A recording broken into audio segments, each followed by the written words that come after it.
She said, "My ex needs me. I'm staying at his place tonight." I replied, "I understand." Then I hired movers to transfer every single thing she owned to his address. Her ex was furiously calling me when 17 boxes arrived on his doorstep the next morning. I, 29 male, was with Jenna, 27, for 3 years. Lived together for the last 18 months in my condo. Everything seemed solid until last Thursday night. We were watching Netflix when her phone kept buzzing. She grabbed it, face immediately changing, got up, pacing around. "That was Brendan," she said.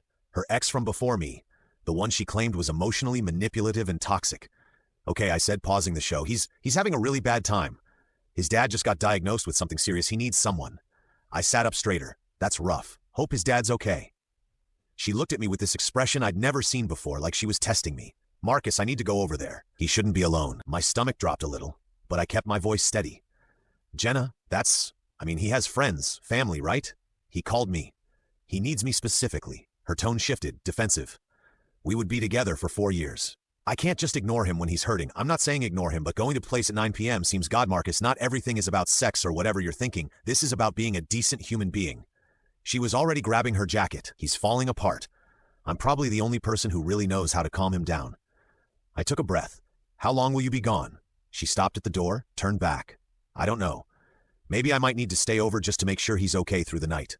My brain went completely quiet, like when your computer freezes and you're just staring at the spinning wheel. "You're staying overnight at your ex-boyfriend's place. Marcus, please don't make this into something it's not. You know I love you, but Brendan needs me right now. If you can't understand basic human compassion." She let it hang there like I was the bad guy. I looked at her for maybe 10 seconds. Really looked. 3 years together, 18 months living in my place, and she was standing at my door telling me she was spending the night with her ex. "I understand," I said quietly. Her face softened immediately. "Really? Oh, thank God. I knew you'd get it. You're so much more mature than..." She caught herself. "I'll text you updates." "Okay, love you," and she was gone. I sat there for maybe 5 minutes just processing. Then I pulled out my phone and started making calls. First call, 24-hour moving company, explained I needed an emergency move first thing in the morning. They quoted me rush pricing $800 for a small apartment's worth of stuff. Done. Second call, Brendan's roommate, Kyle, who I'd met at a party once, still had his number from when we all went to a concert together last year. "Hey, Kyle." Weird question. "Is Brendan's dad sick?" "What? No, man. Saw them both at the gym yesterday." "Why?" "No reason." "Hey, another thing. Can you text me your address? Need to return something Brendan left at our place." Got the address. Different from what Jenna had shown me once as where Brendan used to live. Interesting. Third task. Started packing everything that was definitively hers. Clothes, jewelry, her work stuff, toiletries, her books, her kitchen gadgets she insisted we needed. The yoga mat, the expensive candles, the throw pillows she bought that I secretly hated, even her houseplants. 17 boxes total. Labeled each one neatly. Property of Jenna. Got maybe 3 hours of sleep. Movers showed up at 7 a.m. sharp. Loaded everything up while I had my coffee. "Where to?" the lead mover asked. Gave them Brendan's actual address. "Just pile it all at the door. Ring the bell multiple times. Make sure someone comes out." 8:43 a.m. my phone exploded. Jenna calling, declined. Brendan calling, declined. Jenna calling, declined. Text started flooding in. "Marcus, what the hell? Why is all my stuff here? This isn't funny.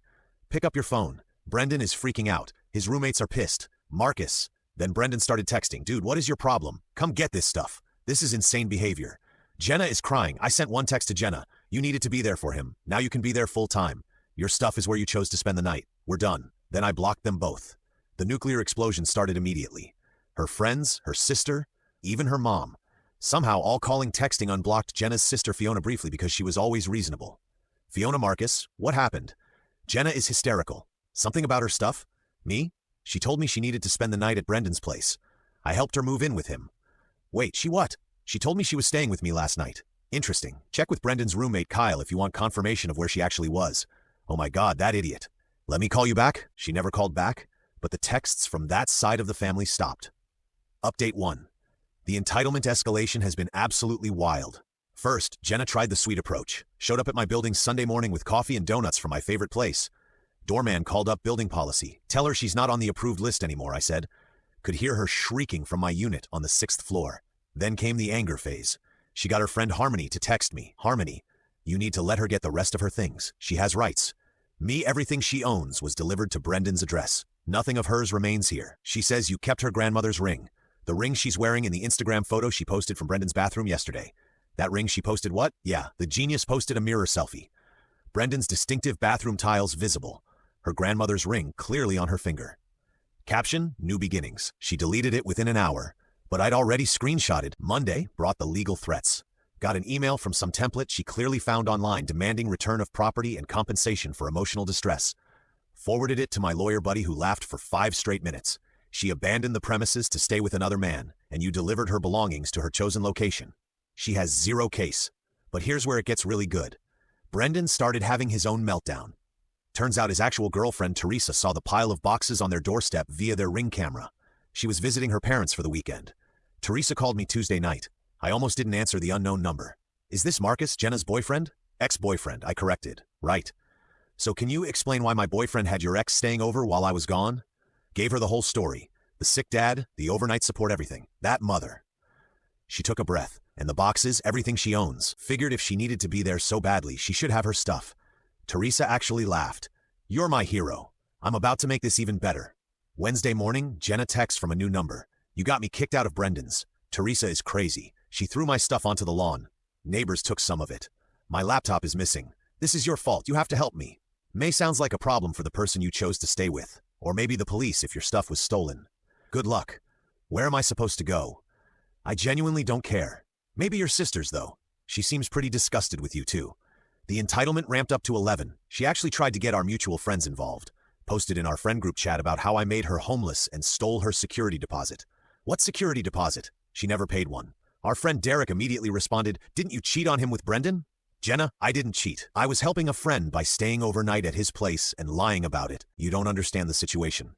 Miranda chimed in. Girl, you posted a thirst trap from his bathroom. Jenna left the group chat, but she wasn't done. Thursday, she tried the manipulation masterclass. Sent me a long email about how I misunderstood, how Brendan took advantage of her emotional nature, how she only loved me and made a mistake trusting the wrong person. The last paragraph was the kicker. I need to come home. It's my home too. I have nowhere else to go. If you ever loved me, you'll stop this cruel punishment. My response? It was never your home. Your name isn't on the lease. You paid no rent. You were a guest who chose to leave for another man. That decision is permanent. Update 2. The extinction burst. I know, but there's no better term, was spectacular. Friday night, she convinced Brendan to drive her to my building. They tried to tell the doorman she still lived there and had forgotten her key. The doorman called me. Let me talk to them, I said. Put it on speaker, so my buddy Craig, who is over for game night, could witness. Marcus, please. Jenna started. This is ridiculous. Let me come up so we can talk. No, Brendan's voice. Dude, just let her get her stuff and we can all move on. Her stuff is wherever Teresa threw it. Why are you even here? Doesn't your girlfriend have questions about why you're driving your ex around? Silence. Then, Brendan, we're not. Teresa and I are taking a break. I actually left. She dumped you, and now you're stuck with Jenna. Beautiful. Could hear Jenna hissing at him to say something. Dorman took the phone back. Sir, should I call the police? If they don't leave in the next 60 seconds, yes, they left. Saturday brought the family intervention attempt.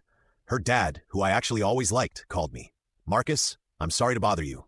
I just found out what happened. All of it. Okay, I'm disgusted with her behavior, but she's my daughter. She says she has nowhere to go. She made her choice to stay with Brendan. That's where she wanted to be. If you're loving this wild tale of karma and drama, hit that like button and subscribe for more heart-pounding stories straight from real life. Your support means the world. He sighed. Brendan's roommates gave them 3 days to get out. Something about violating their lease agreement with overnight guests and drama. Still not my problem. You're right, it's not. I wanted you to know her mother and I aren't taking her side. She made her bed. We're not enabling this anymore either. Plot twist I didn't see coming. Even her parents were done. Sunday was the social media disaster. Jenna went nuclear on Instagram, posting a series of stories about narcissistic exes and financial abuse and toxic masculinity. She forgot one thing. I'm friends with her coworkers. Her coworker Beatrice sent me screenshots. Is this about you? What actually happened? Sent her the screenshot of Jenna's new beginnings post from Brendan's bathroom, plus the doorbell cam footage my neighbor shared of Jenna leaving with an overnight bag that Thursday. Oh, wow. She told everyone at work you kicked her out for no reason. Feel free to share the truth. Monday at 2 p.m., Jenna called from another new number crying. Everyone at work knows my boss pulled me aside. This is affecting my job now. Sounds like consequences. You vindictive piece of I hung up. But the best part came Tuesday. Remember Kyle? Brendan's roommate? He reached out. Kyle, bro, thought you should know. Brendan and Jana got into a huge fight. She thought he had money because of his car and watch. Turns out they're both lease fake. She went ballistic when she found out he's broke. She called him a discount version of you and threw his PS5 out the window. That's an expensive tantrum. Gets better. Building management saw it happen on security footage. They're both being evicted. I'm actually glad. Been wanting him gone anyway. Final update. The conclusion to this saga is better than I could have imagined. After getting evicted from Brendan's place, Jenna tried one more Hail Mary. She reached out to my ex-girlfriend Ariana on Facebook. Yeah, the ex from before Jenna. They'd met maybe twice at group events. Ariana forwarded me the messages immediately with, "Oh, now look at this."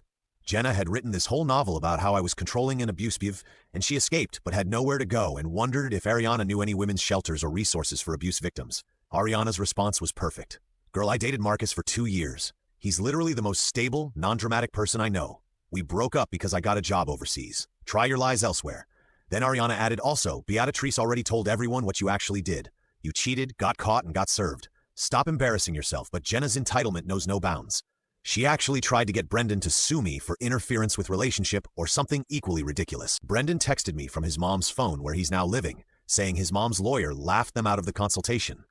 The lawyer apparently said he delivered her belongings to your address after she spent the night there. How exactly did he interfere? If anything, he facilitated your relationship. Last I heard through the grapevine, Jenna is living with her parents who charge her rent and make her do chores like she's 16. Brendan's ex Teresa is dating his former best friend. Karma's beautiful.